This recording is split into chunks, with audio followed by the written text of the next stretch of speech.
Comment arrêter de penser à une personne qui ne t'importe pas? Fais cela, et tu ne penseras plus à elle. Dans cette vidéo, nous allons approfondir un sujet qui, je le sais, te cause une perte de paix mentale. Tu ne peux pas cesser de penser à quelqu'un qui ne t'a pas valorisé, qui ne t'a pas apprécié, et qui, simplement, ne t'importe pas autant que tu l'importes. Ce problème peut sembler être un cycle sans fin, une répétition constante de pensées qui te maintiennent coincé dans une situation nuisible. Ici, tu ne découvriras pas seulement pourquoi ton esprit s'accroche à cette personne, mais tu apprendras également une approche pratique, soutenue par la psychologie, qui t'aidera à tourner la page, à laisser cette personne derrière et à commencer à vivre avec une liberté émotionnelle. Mais attention, ce n'est pas une vidéo ordinaire où l'on te dit simplement de cesser de penser à elle. Ici, nous allons au fond de ce qui se passe vraiment en toi. Je vais t'apprendre exactement quoi faire pour ne plus penser à cette personne pour toujours. Tu obtiendras des outils pratiques que tu pourras appliquer immédiatement. Et si tu les suis correctement, ils t'aideront à te libérer du poids de quelqu'un qui n'a pas su t'apprécier. La promesse que tu obtiendras après avoir regardé cette vidéo, à la fin, tu auras appris à libérer ton esprit de ces pensées qui te tourmentent, celles qui te font te demander pourquoi cette personne ne t'a pas valorisé, ce que tu as fait de mal, ou si un jour elle te recherchera à nouveau. Je te promets non seulement que tu cesseras de penser à cette personne, mais aussi que tu retrouveras le contrôle sur ton esprit et tes émotions. Tu te sentiras plus fort, plus libre et prêt à ouvrir un nouveau chapitre de ta vie où tu ne seras plus enchaîné au passé. Alors, comment allons-nous y parvenir? Nous allons suivre une approche étape par étape. Nous commencerons par comprendre pourquoi tu continues à penser à cette personne. Nous explorerons comment fonctionnent tes émotions et ton esprit dans ces situations. Enfin, nous verrons quoi faire pour mettre un terme à ce cycle de pensée. Donc, si tu te sens prêt à laisser derrière toi cette personne qui ne t'a pas valorisé, reste avec moi, car ce que tu vas apprendre ici pourrait tout changer pour toi. Pourquoi continues-tu à penser à cette personne? La première chose que tu dois savoir est que ton esprit ne cherche pas à te punir. Le fait que tu continues à penser à cette personne ne signifie pas que tu es faible ou qu'il y a quelque chose de mal en toi. C'est un processus complètement normal lorsque tu as investi des émotions dans quelqu'un. Mais voici le piège. Ton cerveau est programmé pour essayer de résoudre des problèmes. Et dans ce cas, la relation ratée ou le désintérêt de l'autre personne est quelque chose que ton esprit essaie encore de résoudre. Cela crée un cycle où tu continues à réfléchir à ce qui s'est passé, essayant de comprendre pourquoi elle ne t'a pas valorisé et comment tu aurais pu faire quelque chose de différent. C'est la principale raison pour laquelle tu ne peux pas cesser de penser à cette personne. Il ne s'agit pas tant de l'amour ou du manque que tu ressens pour elle, mais plutôt du fait que ton cerveau est bloqué sur un problème sans solution. Ton esprit recherche une clôture, une conclusion à cette histoire. Mais comme l'autre personne n'est pas prête à te donner cette clôture, ton esprit continue de ressasser le passé à la recherche de réponses. L'attachement émotionnel que tu maintiens joue ici un rôle important. Lorsque nous sommes dans une relation ou que nous ressentons quelque chose de fort pour quelqu'un, nous générons ce que nous pourrions appeler une empreinte émotionnelle. Cette empreinte ne disparaît pas facilement, même si la personne ne nous valorise pas. Le psychologue John Bowlby, connu pour sa théorie de l'attachement, expliquait que les êtres humains sont programmés pour former des liens émotionnels, et ces liens sont difficiles à rompre, surtout lorsque nous n'avons pas obtenu ce que nous attendions de cette relation. Et voici quelque chose de clé. Le manque de réciprocité ou de valorisation te laisse dans un état d'incomplétude. Lorsque tu ne reçois pas ce que tu attendais ou méritais dans cette relation, tu restes avec une sensation de vide, et ton esprit reste connecté à cette personne, essayant de combler ce vide. C'est l'une des principales raisons pour lesquelles tu ne peux pas lâcher prise. Il ne s'agit pas tant de l'amour que tu avais, mais plutôt de l'absence de clôture et de réciprocité émotionnelle. Le phénomène psychologique que tu dois connaître est appelé l'effet Zeigarnik. C'est une tendance de notre esprit à se souvenir plus intensément des tâches ou situations qui sont restées inachevées. Si tu y réfléchis, cette relation qui n'a pas fonctionné et où tu n'as pas été valorisé est une situation inachevée pour toi. C'est comme si ton esprit repassait constamment cette tâche sans fin, en essayant de trouver une solution. C'est pourquoi, même si tu sais que cette personne ne t'apprécie pas, tu continues à penser à elle. Ton cerveau continue à chercher à résoudre ce mystère, et tant que tu ne trouveras pas une clôture émotionnelle, qu'elle vienne de toi ou d'une action que tu entreprends, tu resteras piégé dans ce cycle. Mais voici ce qui est similaire. Tu as le contrôle de donner cette clôture. Tu n'as pas besoin que l'autre personne t'apprécie ou te donne les réponses que tu cherches. Tu peux créer ta propre clôture émotionnelle. Et c'est exactement ce que nous allons voir dans cette vidéo. Nous avons déjà parlé de pourquoi tu continues à penser à cette personne. Ton esprit est piégé dans un cycle de résolution de problèmes et ton attachement émotionnel reste vivant, en partie parce que tu n'as pas obtenu cette clôture dont tu as tant besoin. Mais maintenant, il est temps de parler de l'essentiel. Comment briser ce cycle et libérer ton esprit une bonne fois pour toutes? La première chose que tu dois comprendre, c'est que les pensées ne disparaissent pas toutes seules. Ce n'est pas suffisant de désirer cesser de penser à quelqu'un. Si c'était si facile, tu l'aurais déjà fait. C'est comme essayer de ne pas penser à un éléphant rose. Si je te dis de ne pas penser à un éléphant rose, la première chose que tu feras sera de t'en imaginer un. C'est ainsi que fonctionne notre esprit. Par conséquent, la clé n'est pas simplement de cesser de penser à cette personne, mais de remplacer ces pensées par quelque chose de plus efficace. C'est ici qu'intervient la technique clé qui t'aidera à y parvenir. Redirige ton attention consciente. Lorsque tu continues à penser à quelqu'un qui ne t'a pas valorisé, ce que tu fais, en essence, c'est permettre à ton esprit de donner trop d'importance à cette personne.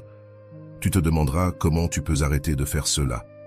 La clé est de rediriger ton attention consciente. Selon le psychologue Daniel Kahneman, auteur de Thinking Fast and Slow, l'esprit a deux façons principales de traiter l'information. La pensée rapide, qui est automatique et émotionnelle, et la pensée lente, qui est consciente et rationnelle. En ce moment, ta pensée rapide est piégée dans une réaction émotionnelle, se remémorant constamment cette personne. Mais tu peux activer ta pensée lente, consciente, et changer le focus vers quelque chose de plus constructif.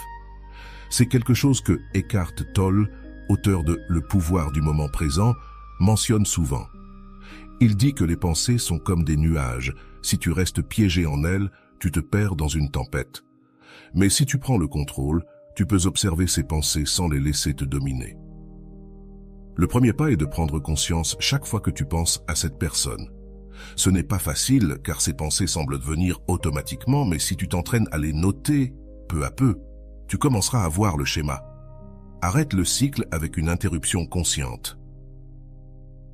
La deuxième technique que je te propose est ce que nous appelons l'interruption consciente. Chaque fois que tu remarques que ton esprit commence à divaguer vers cette personne, interromps cette pensée sur le champ. Tu peux le faire littéralement en te disant « Stop ». C'est ici que ton attention consciente prend le contrôle. Ce que nous faisons, c'est interrompre le cycle automatique de pensée. Une fois que tu parviens à stopper ce cycle, tu peux remplacer cette pensée par une affirmation positive sur toi-même ou simplement te concentrer sur une autre activité qui te fait te sentir bien. La psychologue spécialiste en réduction de stress explique dans son livre The Stress Solution que nos émotions sont profondément connectées à nos pensées automatiques. Mais nous pouvons réentraîner notre cerveau pour que ces pensées cessent d'avoir le même poids. Ce n'est pas un entraînement. En arrêtant ces pensées répétitives et en les remplaçant par d'autres actions ou pensées, peu à peu, nous affaiblissons le pouvoir que cette personne a sur notre vie. Maintenant, une des raisons pour lesquelles tu continues à penser à cette personne est que, comme nous l'avons dit précédemment, ton cerveau sent que la situation est restée inachevée. C'est ici que les rituels de clôture émotionnelle entrent en jeu, une technique que de nombreux psychologues recommandent à leurs patients. Tu n'as pas besoin d'une confrontation physique ou d'une conversation avec cette personne, mais tu as besoin de quelque chose de symbolique qui représente la clôture que tu n'as pas obtenue. Le psychologue suggère d'écrire une lettre à la personne qui ne t'a pas valorisé, exprimant tout ce que tu ressens, mais sans intention de l'envoyer. Cette lettre est pour toi, afin que tu libères toutes ces émotions inexprimées et que tu te donnes la permission de clore ce cycle. Ensuite, tu peux brûler la lettre ou la déchirer, ce qui symbolise que ce chapitre est arrivé à sa fin. Les types de rituels vous aideront à donner à votre esprit le signal qu'il est temps de laisser aller l'effet Zeigarnik et comment le fermer à votre avantage. Rappelez-vous l'effet Zeigarnik dont nous avons parlé auparavant, cet élan de continuer à penser à une tâche inachevée.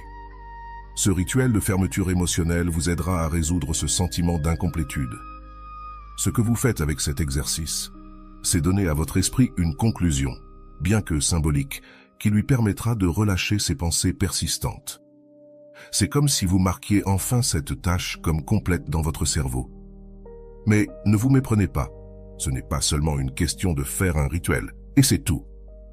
Le processus de cesser de penser à quelqu'un prend du temps et de la pratique. Ce que nous faisons ici, c'est entraîner votre esprit à relâcher ses pensées de manière active. C'est pourquoi chaque fois que vous sentez que votre esprit revient à cette personne, vous devez en être conscient et appliquer l'une de ces techniques pour interrompre le cycle et rediriger votre énergie. Faites de la place pour de nouvelles expériences. En fin de compte, ce qui vous aidera le plus à cesser de penser à cette personne, c'est de faire de la place dans votre vie pour de nouvelles expériences. C'est là que beaucoup de gens échouent. Ils restent piégés dans un cycle de pensée parce que leur vie continue de tourner autour de cette relation ratée. Pour libérer votre esprit, vous devez lui donner un nouvel objectif. Cela peut aller de l'apprentissage d'une nouvelle compétence à commencer un nouveau projet ou à sortir avec des amis qui vous remplissent d'énergie positive. Brené Brown, dans son livre « Le pouvoir de la vulnérabilité », dit que la meilleure façon de guérir une blessure émotionnelle est de s'ouvrir à de nouvelles expériences qui nous permettent de nous sentir connectés à quelque chose de plus grand que notre douleur. Alors, n'ayez pas peur de rechercher de nouvelles aventures, activités ou personnes qui vous aident à rediriger votre attention vers quelque chose qui vous nourrit émotionnellement. Jusqu'à présent, nous avons parlé des raisons psychologiques pour lesquelles vous continuez à penser à cette personne qui ne vous a pas valorisé. Et nous avons exploré quelques techniques pratiques pour briser ce cycle. Mais je veux que vous le voyiez en action pour que vous puissiez comprendre comment ces stratégies fonctionnent réellement dans la vie réelle. Ainsi, je vais maintenant vous raconter l'histoire de Laura, quelqu'un qui a appliqué ces techniques et a réussi à se libérer du poids d'un amour non partagé. L'histoire de Laura, quand l'amour n'est pas réciproque. Laura était une femme de 32 ans avec une carrière stable et une vie sociale active. Cependant, dans sa vie amoureuse, les choses n'allaient pas si bien. Elle avait passé les 2 dernières années dans une relation avec Martin, un homme qui, à première vue, semblait parfait. Il était charismatique, amusant, et au début, la relation était tout ce dont Laura avait rêvé. Mais avec le temps, les choses ont changé. Martin a commencé à s'éloigner, de plus en plus occupé par son travail et ses propres intérêts. Les conversations profondes sont devenues moins fréquentes, les sorties en couple ont commencé à se raréfier, et quand ils étaient ensemble, Laura sentait qu'il ne la regardait plus avec les mêmes yeux. Bien que Martin n'ait jamais été cruel ni direct, Laura pouvait sentir comment l'intérêt s'évanouissait. Elle savait au plus profond de son être qu'elle n'était plus sa priorité. La douleur de se sentir invisible dans une relation a envahi Laura. Elle se sentait piégée dans un cycle de pensée, se demandant constamment ce qu'elle avait mal fait, pourquoi Martin avait cessé de s'intéresser à elle, ce qu'elle pouvait faire pour attirer à nouveau son attention. Pendant des mois, elle a continué à chercher des signes que les choses pourraient redevenir comme avant, mais ces signes n'ont jamais été au rendez-vous. Un jour, après une dispute où Martin a admis qu'il avait besoin d'espace, Laura a décidé qu'elle ne pouvait plus continuer ainsi. Elle l'aimait, oui, mais elle réalisait que cet amour n'était pas réciproque de la manière qu'elle méritait. Cependant, malgré sa décision de mettre fin à la relation, Laura ne pouvait s'empêcher de penser à lui. Chaque nuit, elle se retrouvait à revivre des conversations, cherchant dans son esprit les moments où tout avait commencé à mal tourner. C'est à ce moment-là que Laura a compris que quelque chose devait changer. Elle avait entendu une amie parler des techniques de redirection de l'attention consciente et de rituels de fermeture émotionnelle. Elle a donc décidé d'essayer. La première étape, interrompre le cycle des pensées. Laura a commencé à appliquer la technique d'interruption consciente chaque fois que Martin apparaissait dans son esprit. Au début, ce n'était pas facile. Son cerveau était habitué à divaguer vers les souvenirs de sa relation avec Martin. Mais chaque fois qu'elle sentait ses pensées émerger, elle se disait à elle-même « Stop !» Parfois, elle le disait même à voix haute. Un simple acte d'interrompre le cycle de pensée lui a donné un premier répit. Les premiers jours ont été un défi. Laura s'est rendue compte à quel point elle pensait souvent à Martin, même dans les moments les plus inattendus, comme en cuisinant ou en marchant dans la rue.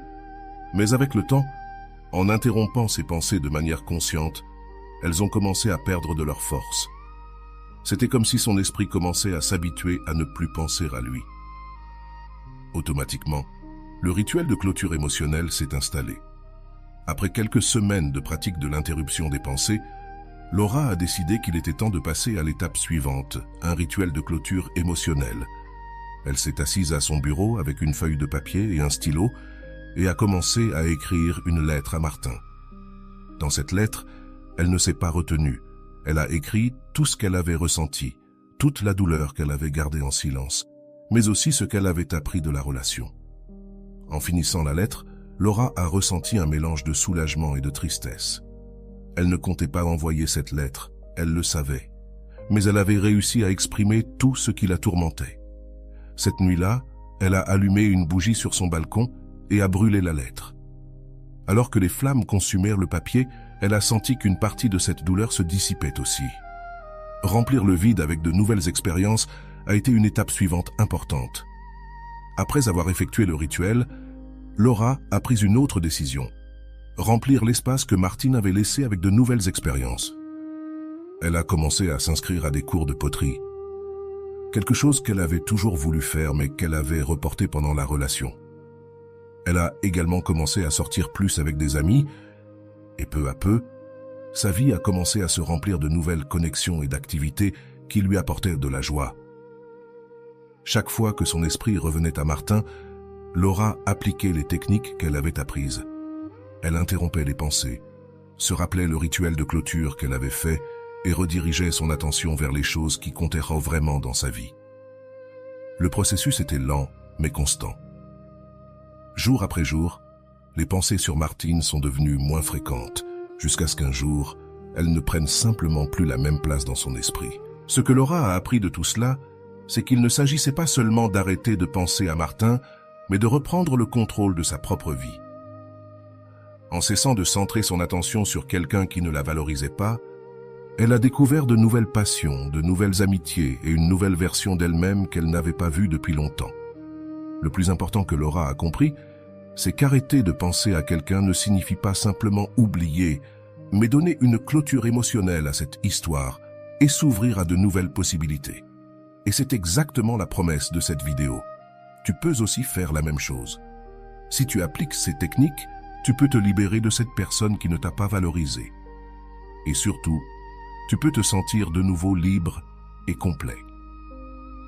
Dans la prochaine partie, nous allons faire une analyse de la manière dont Laura a géré chaque étape du processus et comment tu peux faire de même. Fais attention, car ces détails sont essentiels pour que tu puisses également te libérer de ces pensées et commencer à construire une nouvelle réalité pour toi. Nous nous voyons dans le prochain bloc. Analyse de l'histoire de Laura. Comment elle a géré chaque étape. Maintenant que tu connais l'histoire de Laura, nous allons décomposer étape par étape comment elle a réussi à cesser de penser à Martin, quelqu'un qui ne l'a clairement pas valorisé. Cette analyse t'aidera à mieux comprendre comment tu peux appliquer ces mêmes techniques dans ta vie pour obtenir des résultats similaires. Étape 1. Reconnaître que la situation ne changera pas. La première chose que Laura a faite, et qui est cruciale pour toi aussi, a été de reconnaître que la situation avec Martin ne changerait pas. Accepter que quelqu'un ne te valorise pas est douloureux, mais c'est le premier pas pour commencer à se libérer. Tant que tu gardes l'espoir que cette personne te verra différemment ou qu'elle recommencera à t'apprécier, tu resteras piégé dans un cycle interminable de pensées. Laura s'est rendue compte que l'amour qu'elle ressentait n'était pas réciproque de la manière qu'elle méritait. Et même si cela a été un coup émotionnel, cette acceptation lui a permis de commencer le processus de guérison. Étape 2. Interrompre le cycle de pensée. C'est l'une des étapes les plus importantes dans le processus de Laura, et cela le sera probablement aussi pour toi. Chaque fois que son esprit revenait à penser à Martine, Laura utilisait la technique de l'interruption consciente. Se dire cela peut sembler simple, mais ça fonctionne parce que cela interrompt le flux automatique de pensées négatives. En les arrêtant net, elle a donné à son esprit une pause et le temps de rediriger ses pensées vers autre chose. Cette étape est particulièrement importante, car de nombreuses pensées que nous avons sur quelqu'un qui ne nous valorise pas sont automatiques. Nous ne les choisissons pas consciemment, mais nous restons piégés. Les répétant, la clé ici est d'avoir ces pensées dès qu'elles surgissent, sans les juger. Il s'agit simplement de reconnaître qu'elles sont là et de prendre le contrôle sur elles. Étape 3. Réaliser un rituel de clôture émotionnelle. Une des choses qui a maintenu Laura piégée a été l'effet Sear-Nick, cette tendance de l'esprit à rester accroché à des tâches ou des situations non résolues. Le rituel d'écrire une lettre à Martin, d'exprimer tout ce qu'elle ressentait et ensuite de la brûler, a été fondamental pour donner à son cerveau la clôture émotionnelle qu'il n'avait pas obtenue de la relation. Ce type de rituel symbolique est puissant, car il te permet de libérer des émotions non exprimées et, en même temps, d'envoyer un signal clair à ton esprit que le cycle est terminé. Si tu ne l'as pas essayé, je t'encourage à le faire. Tu n'as pas besoin de partager cette lettre avec l'autre personne. En fait, il est préférable de ne pas le faire. L'objectif est que tu te libères toi-même. Étape 4. Remplir l'espace émotionnel avec de nouvelles expériences. Une autre étape essentielle dans le processus de Laura a été de remplir le vide laissé par Martin avec de nouvelles expériences. Voici un principe psychologique important. Si tu ne donnes pas à ton esprit quelque chose de nouveau sur lequel se concentrer, il continuera à s'accrocher à ce qu'il connaît, même si cela te cause de la douleur. Laura a pris la décision consciente de s'inscrire à des cours de céramique, une activité qu'elle avait toujours voulu essayer, et a commencé à remplir sa vie de personnes et d'activités qui lui apportaient de la joie. Cette étape est clé, car beaucoup de personnes commettent l'erreur d'essayer d'oublier quelqu'un sans remplacer ses pensées par de nouvelles expériences. Si tu ne fais rien de nouveau, ton esprit continue de revenir au même endroit. Dans le cas de Laura, le fait qu'elle ait commencé à explorer de nouvelles activités et amitiés a fait que, peu à peu, son attention et ses émotions se sont dirigées vers quelque chose de plus positif. Étape 5. Être constant et patient avec le processus. La chose la plus importante à retenir est que ce processus prend du temps. Laura n'a pas cessé de penser à Martin du jour au lendemain. Cela a pris des semaines, voire des mois, pour interrompre ses pensées répétitives et commencer à voir les résultats. Ce qui a fait la différence, c'est sa constance. Chaque fois que son esprit revenait à Martin, elle appliquait les techniques qu'elle avait apprises. Elle le faisait sans désespoir, sachant qu'avec le temps, ses pensées perdraient de leur force.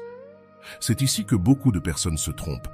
Elles s'attendent à des résultats immédiats, et lorsqu'elles ne voient pas de changement rapide, elles se frustrent et abandonnent. Mais ce que tu dois comprendre, c'est que tu es en train de reprogrammer ton esprit.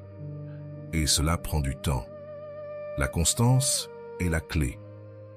Si tu continues à appliquer les techniques jour après jour, les pensées sur cette personne vont s'affaiblir jusqu'à ce qu'un jour, tu te rendes compte qu'elle n'occupe plus la même place dans ta vie. Le pouvoir de créer ta propre clôture. Laura a compris que, même si elle ne pouvait pas changer comment Martin l'avait traitée, elle pouvait changer la façon dont elle répondait à cette situation. Elle a pris le contrôle de ses émotions et a décidé qu'elle ne vivrait plus piégée dans une relation qui n'existait plus. En réalisant ce rituel de clôture émotionnelle, en interrompant les pensées répétitives et en remplissant sa vie de nouvelles expériences, Laura a réussi à créer sa propre clôture sans dépendre de Martin. Et c'est la leçon la plus importante que tu peux tirer de cette histoire. Tu n'as pas besoin que l'autre personne te donne la clôture émotionnelle que tu recherches. Tu n'as pas besoin d'être valorisé ou qu'elle revienne vers toi pour pouvoir avancer. Tu peux prendre le contrôle. Tu peux décider quand il est suffisant. Et, quand tu le feras, tu commenceras à te sentir plus libre, plus en paix et prêt à t'ouvrir à de nouvelles opportunités.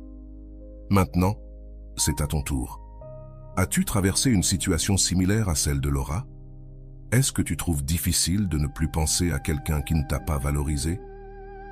J'aimerais que tu partages ton expérience dans les commentaires. Dis-moi quelle technique tu as essayé ou quelles questions tu as, et je serai heureux de t'aider. Souviens-toi, c'est un processus, et chaque petit pas que tu fais te rapproche davantage de la liberté émotionnelle.